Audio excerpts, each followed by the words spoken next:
জয়, শুল্ক কমিয়েও চালের দামে লাগাম নেই, কেনই লাগাম টানা যাচ্ছে না, ব্যবসায়ীরা কি বলছেন? ধন্যবাদ মাহমুদ আপনাকে। আপনি যেমনটা জানিয়েছেন যে শুল্ক কমানোর পরও কিন্তু চালের দাম এখনো পর্যন্ত আমরা দেখছি লাগামহীন। তবে পাহাড়তলী বাজার বলতে চট্টগ্রামের সবচেয়ে বড় চালের মোকাম এখানেই। তো আমরা দেখছি এখানে চালের কোনো কমতি আমরা দেখছি না, বিভিন্ন জায়গা থেকে চাল এসেছে।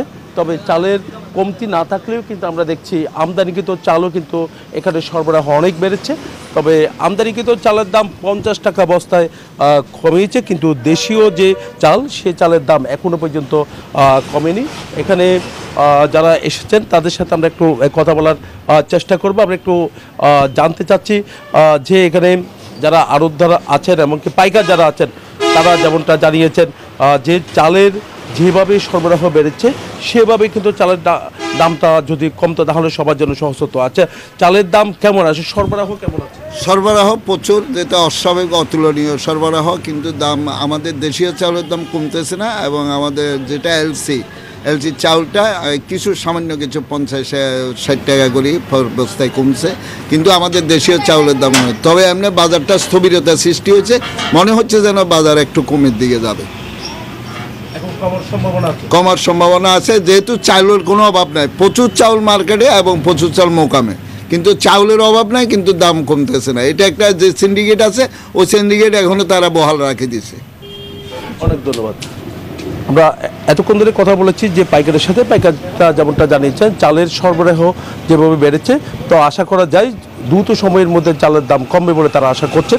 একই সাথে জেলা প্রশাসনও চাচ্ছে তারা অভিযান শুরু করবে বলে আমাদেরকে জানিয়েছেন। এই ছিল আমার এখানকার সর্বশেষ। ফিরে যাচ্ছে আমার সহকর্মী, অপেক্ষা করছেন কুষ্টিয়া লালনের কাছে।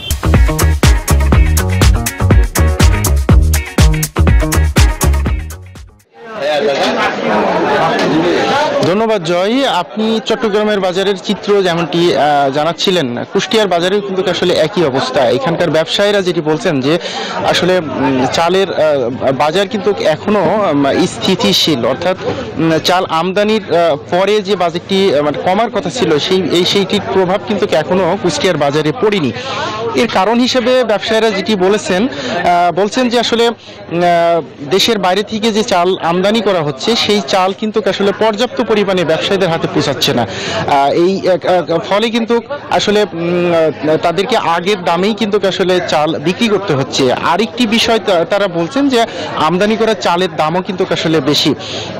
আমাদের বাংলাদেশি বাজারে যেসব চাল আমরা দেশের অভ্যন্তরে তৈরি করে থাকি সেই চালের দাম কিন্তু 78 থেকে 80 টাকা। পক্ষান্তরে কিন্তু একই মানের চাল যেটি আমদানি করা হচ্ছে সেটির দাম কিন্তু আসলে 81 থেকে 82 টাকা। ফলে এই দামের উপরে কিন্তু আসলে প্রভাব পড়ছে না। ব্যবসায়ীরা বলছেন যে আসলে যারা চাল আমদানি করছেন তারা কি পরিমাণ চাল আমদানি করছেন, তারা মজুত করছেন কিনা, তাদের আমদানি খরচের হিসাবটি কীরকম, সেই বিষয়টি পর্যালোচনা করেই কিন্তু আসলে সরকারকে উদ্যোগ নিতে হবে এই বাজারটি নিয়ন্ত্রণ করার জন্য। পাশাপাশি ব্যবসায়ীরা যেটি বলছেন যে আসলে যারা চাল আমদানি করছেন তাদেরকে আসলে শক্তভাবে মনিটরিং করতে হবে, তবেই কিন্তু আসলে চালের বাজারের উপরে প্রভাব পড়ার সম্ভাবনা রয়েছে। তো এই ছিল মাহমুদুল আমার কাছে কুষ্টিয়ার চালের বাজার নিয়ে সর্বশেষ।